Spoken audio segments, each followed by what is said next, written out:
Dr. Nash asked me to come up and we're going to disaggregate our neural network. Are you ready? No, what I'm going to do, and I know it's the end of the day, what I'd like to do is provide a series of what I would call AI snippets. So many times when I get to be an advisor, people are wringing their hands and talking about AI, and I think half the time what people are not thinking about is they're thinking about the AI capabilities, and yet what I think is happening, particularly with everyone, but particularly leaders, it's not necessarily the capabilities, but the velocity of change it's driving.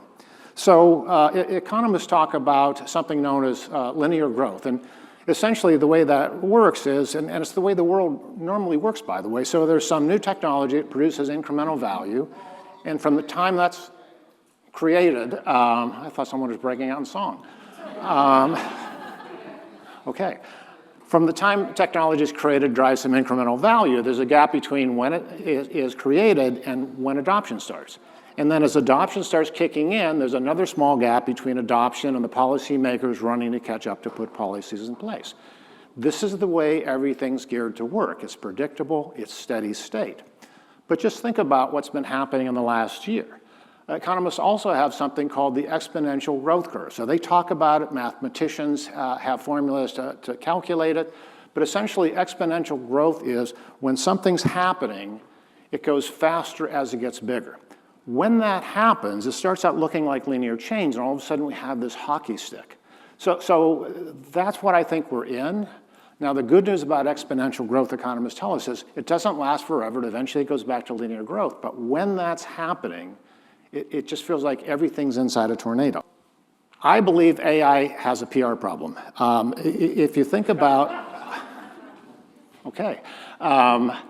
When you think about everything that you've been reading, whether it's the lay journals, the clinical journals, there's a lot of talk about, the threat, we should go slower, and let's agree that, again, the speed of change is hard for any of us to keep up.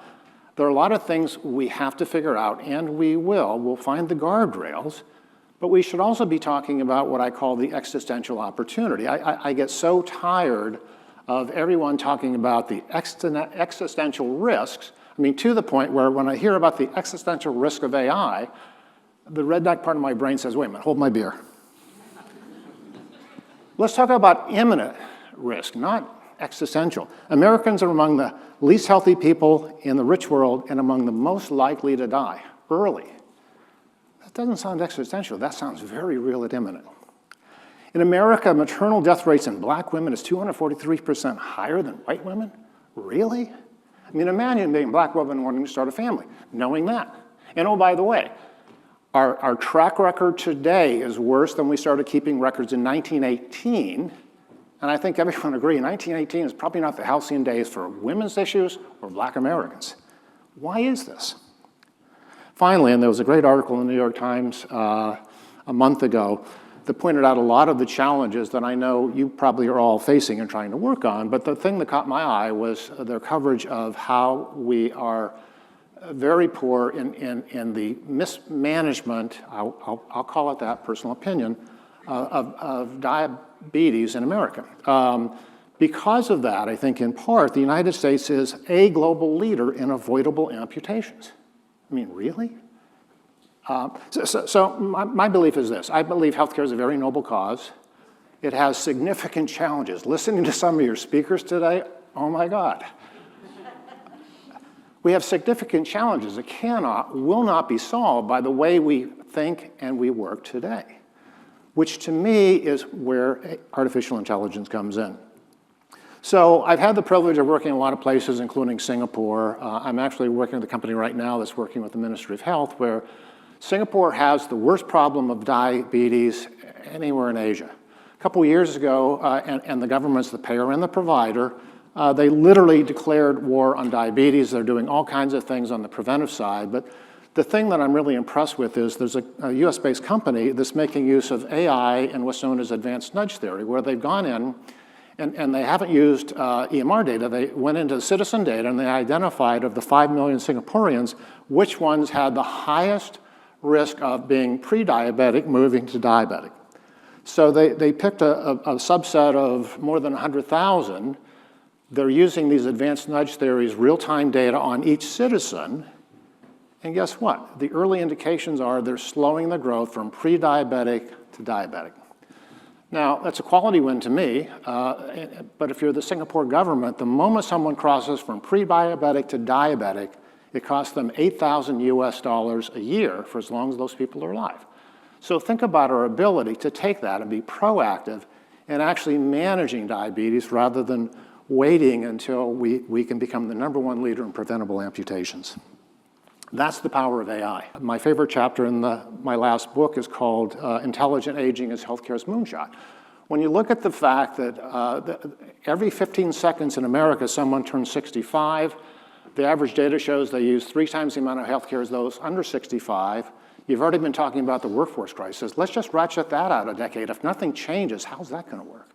Our ability to take all of the things we can do right now with technology, all the things that are coming, bring it in behind what I call creating that care anywhere system, can go a long way to help manage more people as they grow old. And I believe it's the #1 thing we can do to start looking at how to close the gap between lifespan and health span. Okay, I'm going to start on the glide path to closing. You didn't know there's going to be a homework assignment, did you? So whatever you do and whoever you work for, and maybe you're the leader of the organization, I mean, there's so many things we could talk about. But here are 2 questions I want to raise. And when you get back to your organization, it would be great if you'd actually take this to heart and have some conversation. So 2 questions critical to success. Is AI part of your HR plan? AI is the single greatest issue that will impact the future of work for all of us. It's not a matter of if it will impact work or your work, but more about how and when. Is AI part of your HR plan? And if it's not, I would be willing to say, you heard this first, there's a huge upskilling initiative that has to take place with every knowledge worker in healthcare.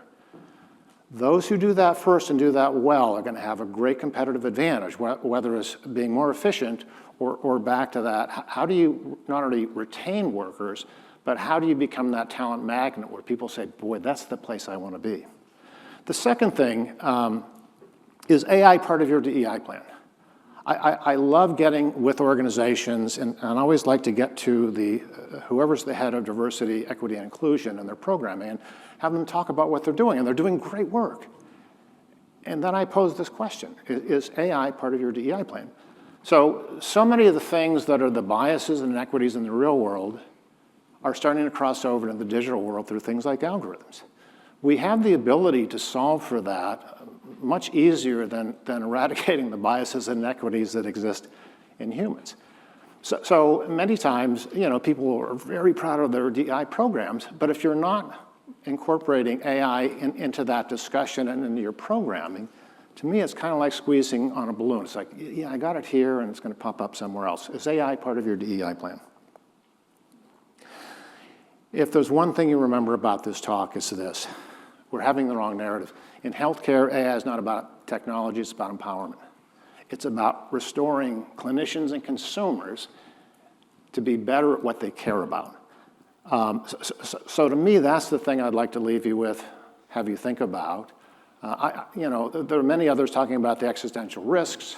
It's like, let them build bunkers. I'm here to say, how do we take everything that's coming, bring it in behind people like you to start changing many of those wacky processes you've been talking about all afternoon.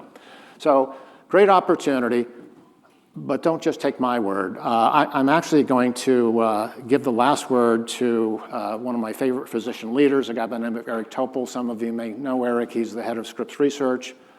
He's written many great books, including his latest, Deep Medicine. But anyway, I had a really fun time a couple of months ago where Inside Precision Medicine came to Eric and I and said, we're doing this global virtual event. And I thought they were going to ask me to do another podcast. And they said, no. What we want to do is put you and Eric in a virtual room. You can't talk to each other in advance. You can't do any planning. We want to put the 2 of you in a room. And we just want you to start talking. And oh, by the way, we want to invite 3,000 people to listen in. So, it was a lot of fun, but the question that I was most excited to ask, and I thought his answer was brilliant, where I said, Eric, what advice would you give to practicing physicians today when it comes to what they see, how they should be thinking and approaching AI? So let me just say, I appreciate the time. I'll be around. I'm anxious to go into listening and learning mode to hear from more of you. But let me end just by playing this tape, because I think Eric's answer to me is a future that I want to lean into. What advice would you give to a practicing physician that's on the front lines actually practicing medicine when it comes to how to look at this and what they should be doing? You know, it's funny you bring that up, Tom, because I was in clinic yesterday with my fellow. And at the end of clinic, I sat down and say, you know, Andrew, you are so lucky. You know how lucky you are? You're going to be practicing medicine in an era where you're not going to have to type on a keyboard, where your conversations, which just adjusted to discussing the physical exam and nothing else that you really need to change, are going to be making synthetic notes that you otherwise had to toil over. But more than that, all these other things, whether it's the pre-authorization, it's the follow-up appointments, it's the billing, it's the, the labs that you want to order, the next appointments, the nudges to patients. I said, we have so much work when we ask a patient to check their blood pressures and send us the data so we can adjust their medication to find the one that works and the dose that works. It's all going to be done for you. That is checking in with the patient and getting those numbers and then checking back with you as to what do you want to do. So you're so lucky, Andrew. You get to practice medicine. I said, I wish I was you. And that you're going to have help with diagnoses, and your patients are going to have a layer to approach before you. Now, having said all that, and I mean, this really happened yesterday, and he was smiling, and how, he's like 30, and I'm, twice his age, 30 something. And I wish I could go back and practice medicine in the era that is coming. But obviously, it all has to be validated. It all has to be shown that the benefit is, greatly overriding any potential drawbacks. But it will happen. It's just a matter of time now. And so it's exciting. It's just so damn exciting.